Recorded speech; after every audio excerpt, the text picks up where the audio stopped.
আসসালামু আলাইকুম। ওয়ালাইকুম আসসালাম। আমার নাম আবু বকর, আমি পাবনা ঈশ্বরদী থেকে আসছি। আলহামদুলিল্লাহ, অনেক দূর আমি থেকে আসছি। স্যারের অনেক ভিডিও দেখছি। এই ঢাকার বাইরে থেকে আর কে কে আসছেন একটু হাত তোলেন তো। ভিডিও দেখে দেখে থ্যাংক ইউ। আমি শুরু করছি, কিন্তু শুরু করার পর আমার কিছু কমে 10 কেজি 15 কেজিও কমাইছি। আবার ওই খাইতে খাইতে খাইতে খাইতে না না, ওটা না, প্রশ্নের উত্তর যেটা জিজ্ঞেস করছি। এখন আমার ক্ষুধা লাগে, মনে হয় যে কিছু একটা খাই, Yes, কাজ yes. কাম কম থাকে, মনে হয় যে একটু খাই, অফিসে যাই, ওই একজনে বলে যে একটু একটু সমস্যা নিয়ে আসো, একটু এগুলো রকম মোট চলতেই থাকে। হ্যাঁ হ্যাঁ, মানে একটু পরপরই ক্ষুধা লাগে, এটাই হচ্ছে মূল কাজ। ওকে, থ্যাংক ইউ। তাহলে আপনাকে আমরা কিভাবে ক্ষুধা কমাই বুদ্ধি দিতে হবে, বসেন। তাহলে দেখেন, ওনার জন্য প্রবলেম হলো লাইফ স্টাইলের, যে ওনার ক্ষুধা বেশি, ক্ষুধা কমাইতে হবে।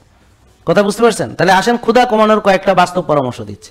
প্রথম কথা হইলো, আগে আমাদের যে খাবারগুলো দেওয়া হবে ওনাকে, যেমন ওনার দেখেন ওজন আছে, ফ্যাট আছে, অতিরিক্ত চর্বি জমা আছে। এখন উনি চাইলে এই ফ্যাটটাকে ব্যবহার করতে পারে, কিন্তু ওনার বর্তমানে যে মেটাবলিক কন্ডিশন, অর্থাৎ ওনার ইনসুলিন বেশি পাওয়া যাবে, বুঝতে পারছেন? আর ইনসুলিন রেজিস্ট্যান্স হোমা আইয়া সেটাও বেশি পাওয়া যাবে।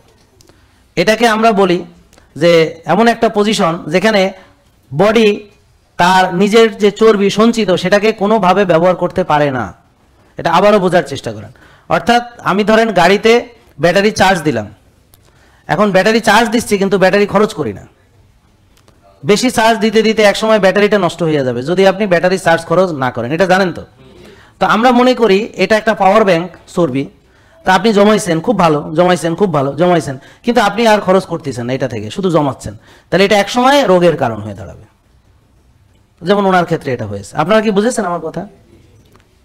এখন ওনার সঞ্চিত ফ্যাট উনি বার্ন করতে পারে না বলেই ওনার একটু পরপর ক্ষুধা লাগে।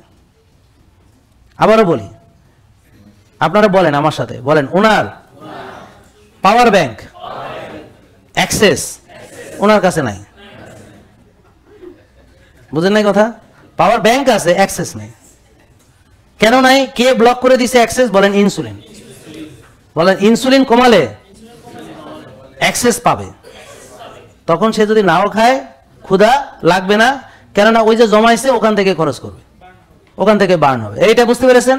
যখনই তার নিজের তেলে চলতে পারবে, এটার নাম হলো ফ্যাট, বলেন ফ্যাট অ্যাডাপ্টেশন।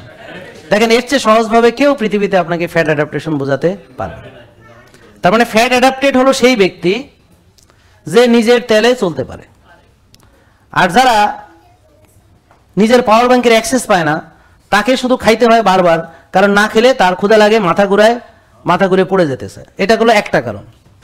ক্ষুধার আরেকটা কারণ হলো তার অভ্যাস। এই যে বারবার খেয়ে তার অভ্যাস হয়েছে, এখন ওই প্রতিবেলায় তার ক্ষুধা লাগে। যেমন আমরা রমজান মাসে প্রথম দিক সকালে ক্ষুধা লাগে, কিছুদিন পর দুপুরে ক্ষুধা লাগে, কিছুদিন পর আর সারাদিন ক্ষুধা লাগে না, ইফতারের আগে লাগে। তার মানে মানুষ অভ্যাসের দাস। এটা হলো অভ্যাসের কারণে তার ক্ষুধা লাগে। যে ওনার ওই সময় বডি বলে কি, এই তোর সমস্যা খাওয়ার সময় এসে, যা যা তাড়াতাড়ি অর্ডার কর,